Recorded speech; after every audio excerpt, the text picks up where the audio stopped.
So you're probably here because you're either researching buying a Humvee or you bought one and you're looking for some tips and tricks on your first start. A lot of these rigs, when you get them at auction, they don't run. Even if they do run, I think you want to go through some of these checks, just make sure everything's good. I bought all my rigs as non-runners, and so when I get them home, I got to go through and make sure they're even safe to start. And there's a number of things you want to do so you don't damage the rig. A lot of things you can screw up. So I would say get yourself a piece of paper and start making a checklist. Watch a few different videos, write down the things you want to check before you ever put fuel or juice to the rig. And I'll go through some of those things. It's not a comprehensive list. I'll probably come back and think of some things afterwards, but I'll show you what I do. And so far it's been, it's worked out for me. I've gotten 6 rigs from not running to running, and I didn't screw anything up yet. Doing my best. So I'll go through what I do. Here we go. So on your checklist, I would say a number of things you want to throw on there. And one is checking all your electrical. Spend some time, go through all the conductors. I mean, just make sure that the lugs are tight. Go down to the starter, make sure the starter's tight, and that all the electrical connections on the starter look good.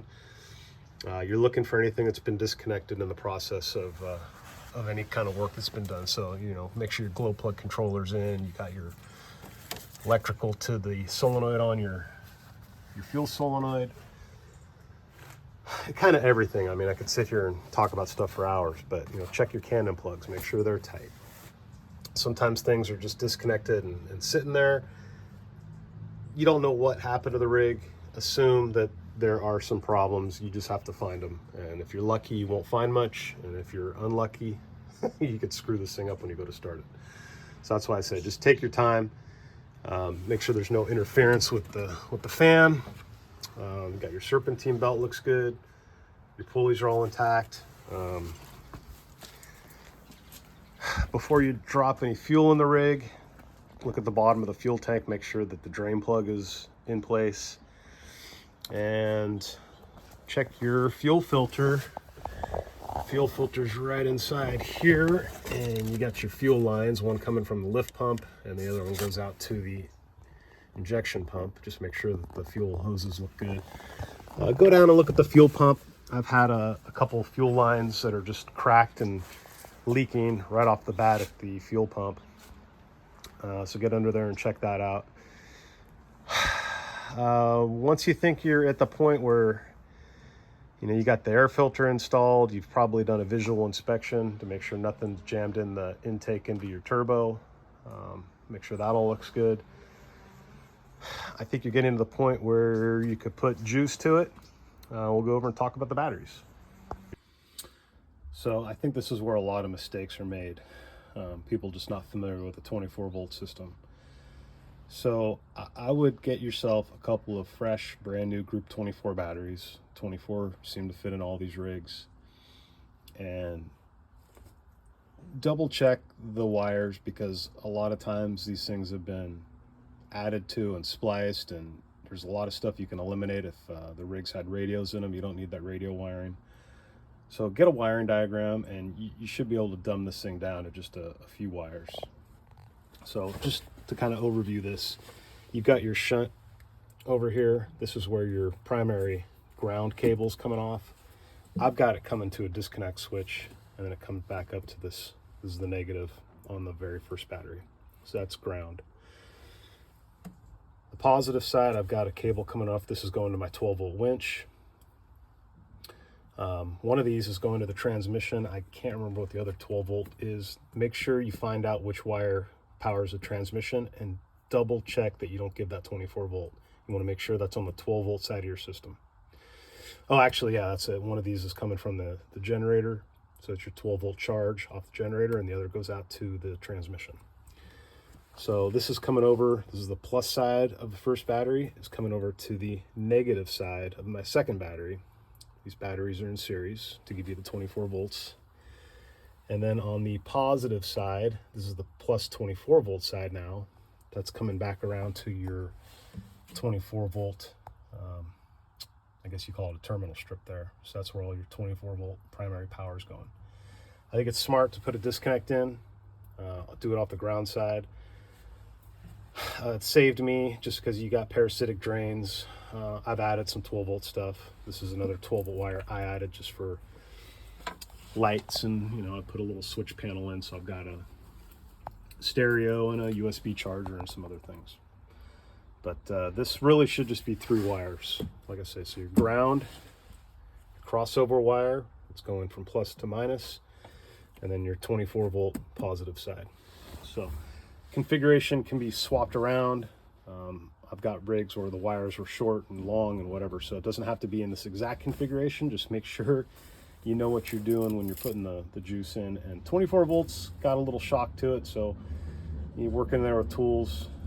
Just be cautious of shorting to ground. Now, these systems do not intentionally have a chassis ground. It's all dedicated ground system, but the chassis is grounded, so you can short out the 12 volt or 24 volt side to the aluminum body. So just be aware of that. Okay, at this point we should have batteries hooked up. When you make that last battery terminal connection, just kind of tap it to the post and make sure you're not shorting out or anything like that. You really shouldn't have much of a spark. Might be a little parasitic drain from some stuff. So if you got big sparks, you got to dive into stuff. Maybe start with the starter and start looking at things, but you really should not have big sparks when you're hooking up the final power wire. So hopefully that's all good. You got some fuel in the rig and you've done all your checks. You're ready to crank this thing. I wouldn't jump into just cranking it. I would bump the thing a couple times, just make sure that motor's not frozen. I've never tried to turn one over by hand, but I'm assuming that would be pretty tough with the high compression. I think you're probably fine to just bump it. When you give it power, there is no other power switch if yours is wired normally. As soon as you go to the run mode, it should cycle the glow plugs. So you should get this wait light for 5 to 10 seconds. That's if your glow plug controller is working and your start box is working. So if you're not getting that, don't fear. You got to start, looking a little bit in the rig and, make sure your Canon plug is connected down here into this is your control box, glow plug start control box, and double check wires are all connected there. You can go ahead and give it a little bump regardless of your just make sure that motor is going to spin over. The other thing, it's kind of down the road, I guess, but your transmission, when you go to power it up, you should get a trans light. Once the engine starts, that light should go out.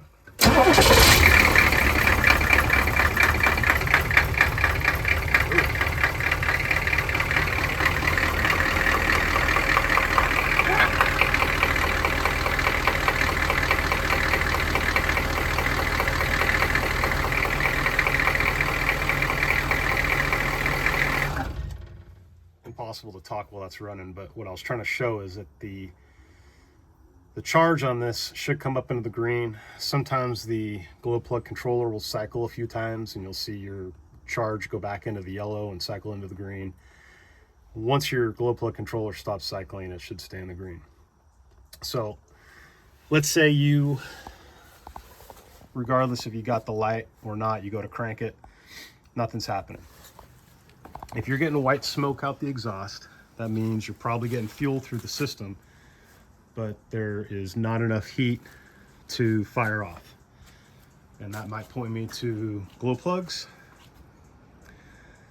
And that's a whole other deal to start looking up your resistance value of glow plugs to see what's going on. But let's say you're not getting any white smoke, it's cranking. You're probably going to want to check your fuel. So what you can do is get into the fuel filter and do a purge. There's a little screw on the top of the fuel filter. Loosen that screw, crank it, and see if you're getting fuel up to the fuel filter. If not, you got to start troubleshooting your fuel system. That's the biggest issue I've had. I've had check valves in between the lift pump and the fuel tank have been kind of frozen closed.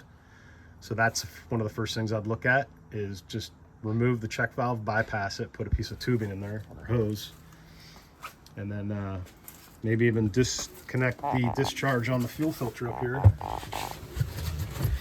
And you can also do it at the high pressure pump, but the smaller 1/4 inch line here, you can just disconnect that, run it into a bucket here, put a gauge on there, and see if you're even getting fuel pressure at the pump, at the filter.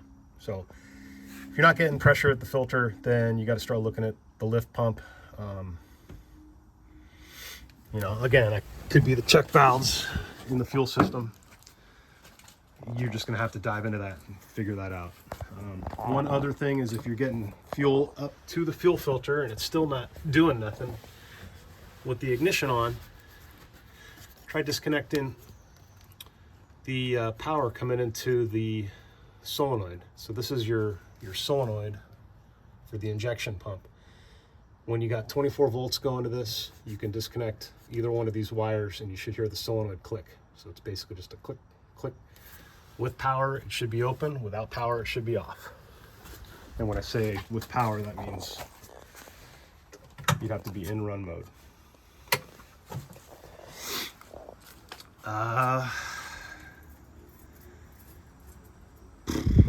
What else? Electrical. So this could just go on forever, I guess. Common issues, glow plugs are just fried. So like I said, in a warm climate, you probably could get by without the glow plugs. If it's a cold day out, you're trying to start this thing and it's not going, you're gonna have to find another way. Either get into the glow plugs, check them. They should have a resistance around 2 to 2.5 ohms. You can just check a couple of them, and if you find bad ones, you just gotta keep looking. A little bit more about the start box or protective control box. So this is where a lot of people have trouble. If you've got no start issues on a rig you're not familiar with, there's a good chance this is it if you've gone through the fuel system and the other things I talked about.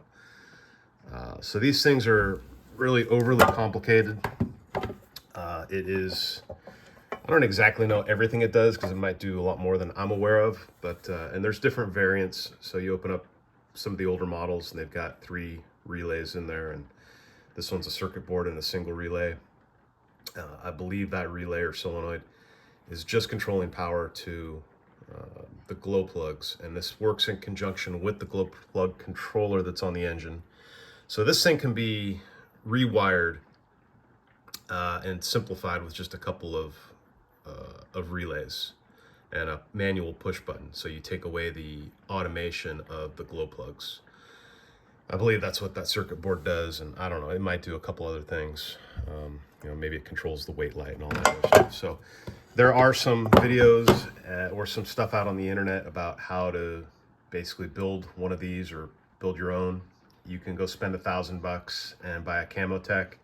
You can spend $1,000 on another military one and roll the dice. So if you got the money and you don't care, just buy a Camotech. It's easy. If you're thrifty and you want to do something yourself for probably $50, then look online. I'm going to do a video on basically how to do just that, but there's somebody out there put a wiring diagram together, and it's available. You just got to hunt around for it. And that kind of brings me to resources. So you're looking for help on solving problems. Steel Soldiers is a good forum. If you're not on Facebook, just make a Facebook account. There's 100 Humvee forums, and everybody's been helpful. You know, occasionally get bashed for asking a stupid question, but for the most part, everybody's super nice.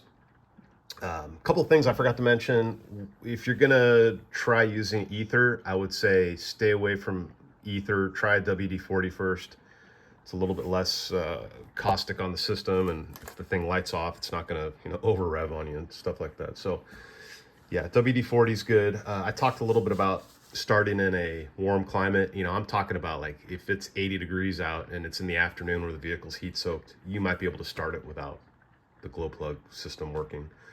And that kind of brings me to jumping. I haven't bypassed a lot of stuff, but I have done the glow plugs. The glow plug circuits they're all common. So if you put 24 volts to one of the glow plug conductors, it's going to light them all up. So you could bypass the glow plug circuit right to the battery. Just be cautious. They're probably going to pull 40 amps or something, so use a heavy duty wire and make sure you don't leave it on there. You don't want to melt the wire, cause a fire. And if you leave the glow plugs energized for more than probably 10 seconds, you risk melting them.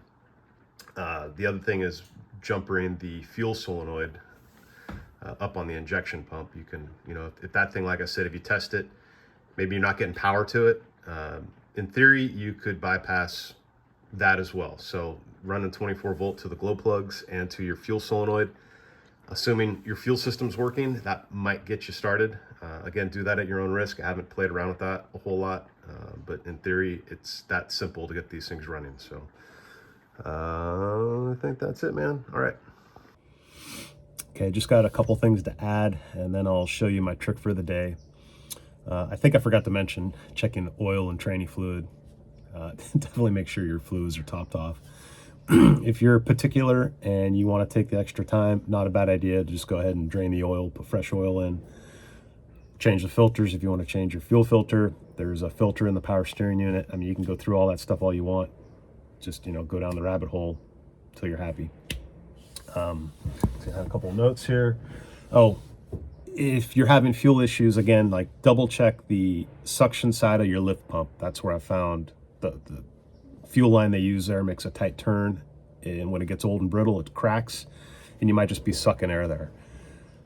If you're having fuel problems and you're really having trouble, you could always just take a 5-gallon jug of fuel, go buy a cheap low pressure diesel fuel pump, this is like 5 psi, and just go right to the inlet of the fuel filter. That way you're getting fuel pressure up to the fuel filter, and see if your problem is downstream from there. Yeah, what else? So I guess I'll just show you my little trick, and then we'll call it good and say good luck out there. And if I think of more things or I come across more stuff, I'll add to this. But for right now, that's what I got.